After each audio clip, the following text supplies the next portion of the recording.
नमस्कार, ये है कहानियों का अद्भुत संसार किस्सा कहानी और मैं मंजीत ठाकुर आपको सुना रहा हूं हिंदी की सर्वश्रेष्ठ कहानियां। और आज की कहानी है लेखक राधा कृष्ण की लिखी कहानी लैला की शादी। आखिर को लैला की मां ने मंजूर कर लिया। कहा अब लैला को मजनू के हाथ ही सौंप दूंगी। सुनने वाले इस समाचार से खुश हो गए। लोगों ने लैला की मां को बधाइयां दी। मजनू बेचारा कितनी मुद्दत से लैला के पीछे तड़प रहा था। आशिकी के कारण इस दुनिया और उस दुनिया दोनों जगह बदनाम हो गया था। मिट्टी भारी हो गई थी और प्राणों में केवल आह भर ही बच रही थी। चलो, लैला की मां का फैसला बड़ा अच्छा हुआ। आशिक माशूक की जोड़ी मिल जाएगी, दोनों का भला होगा। और उधर लैला की मां शादी का बजट बना रही थी। 70 गज कीम खाब, 170 गज तंजेब, 17 बोरे गेहूं, 20 बोरे चावल, 15 कनस्तर घी। बजट तो बन गया। पास पड़ोस वालों ने उसे पास भी कर दिया। लेकिन सौदा कैसे मिले?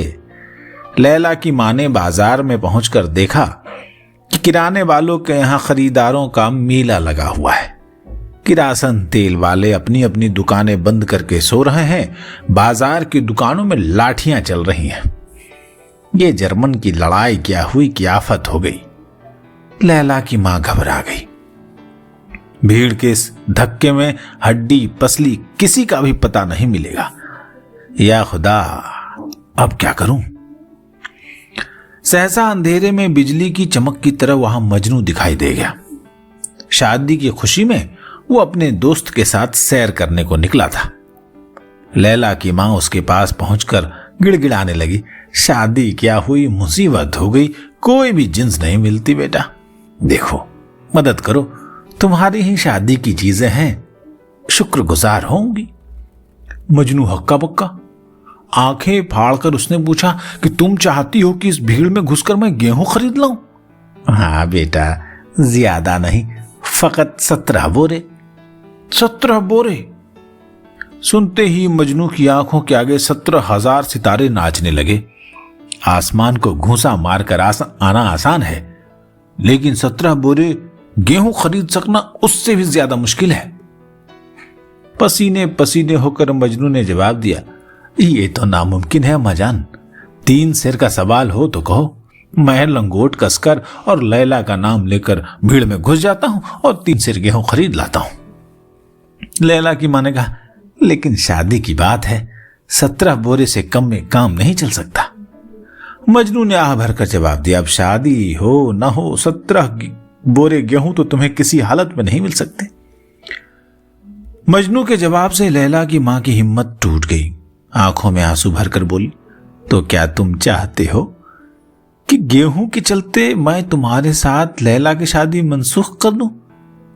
मजनू ने कहा, चाहता तो मैं नहीं, लेकिन लाचारी है। तो ये शादी नहीं होगी? शादी तो हो सकती है अम्मी जान, लेकिन शादी में गेहूं नहीं होंगे। अम्मी जान ने कहा, मैं कहती हूं गेहूं के बिना शादी नहीं हो सकती। मजनू बोला, तो शादी मुश्किल है, यानी तुम कुछ नहीं कर सकोगे? मजनू बोला, अब इस मामले में मैं कर ही क्या सकता हूं? अब लैला की मां आंसू बहाती बाजार में खड़ी थी। शहर के नामी गुंडे उस्मान की नजर उस ओर गई। लैला की मां के पास पहुंचकर वो उसके रोने का कारण पूछने लगा। लैला की मां रोती गई, फपकती गई और कारण बताती गई। सब कुछ सुन लेने के बाद उस्मान ने कहा, इन सारी चीजों का मिलना कोई बड़ी बात नहीं है। तुम जो जो कहो मैं सारी चीजें खरीद दूं, लेकिन दुनिया में एक मजनू ही तो लड़का नहीं। मैं भी लैला के लिए कब से तरस रहा हूं, लेकिन हां, उस मजनू की तरह चिल्ला चिल्लाकर मुझसे आह नहीं भरी जाती।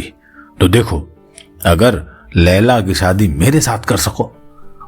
और भीड़ को चीर कर उस्मान दुकानदार के पास पहुंच गया। क्यों सेठ, लगाऊं 2 रद्दे या देते हो 17 बोरे गेहूं? दुकानदार ने घबरा कर कहा, 17 बोरे गेहूं? हाँ, 17 से लेकर 1700 बोरे तक गेहूं तुम्हें देना पड़ेगा, समझ रखो, वरना तुम हो और मैं हूं। उस्मान के कान में जाकर दुकानदार फुसफुसाने लगा, भाई तुम्हें जो जो चीजें चाहिए उनकी लिस्ट देते जाओ, सारी जिन्स तुम जहां कहोगे पहुंचवा दूंगा, दाम के लिए भी कोई बात नहीं यहां। और गेहूं, गल्ला, कपड़े, किरासन सब ठेले पर लद लद कर लैला की मां के दरवाजे पर पहुंचने लगे। अब आज के अखबार में पढ़ रहा हूं कि लैला की शादी उसी उस्मान से होने वाली है। मजनू बेचारा निराश होकर मिलिट्री में भर्ती हो गया। ये कहानी राधा कृष्ण जी की लिखी हुई है। उस जमाने की बात है जब राशनिंग थी, लाइसेंस का राज था, परमिट का राज था।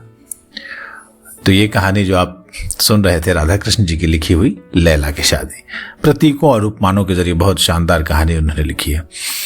हिंदी साहित्य की जो श्रेष्ठ कहानियां हैं, जो अच्छा साहित्य है, जो स्तरीय साहित्य है, वो हम आप तक पहुंचाने की कोशिश कर रहे हैं। आपको अगर ये कहानी अच्छी लगी, हमारा चैनल अच्छा लगा हो तो लाइक, कमेंट और शेयर करके बताएं, और इस चैनल को सब्सक्राइब करें, अपने दोस्तों में बांटें, बताएं कि एक अच्छा साहित्य हिंदी का हम आप तक जनता तक पहुंचाने की कोशिश कर रहे हैं। अपनी मोहब्बत बरसाएं, मोहब्बत दिल बनाकर दिखाएं और बताएं। चैनल के साथ कहानी आवाज आप सुन रहे थे मंजीत ठाकुर की। नमस्कार।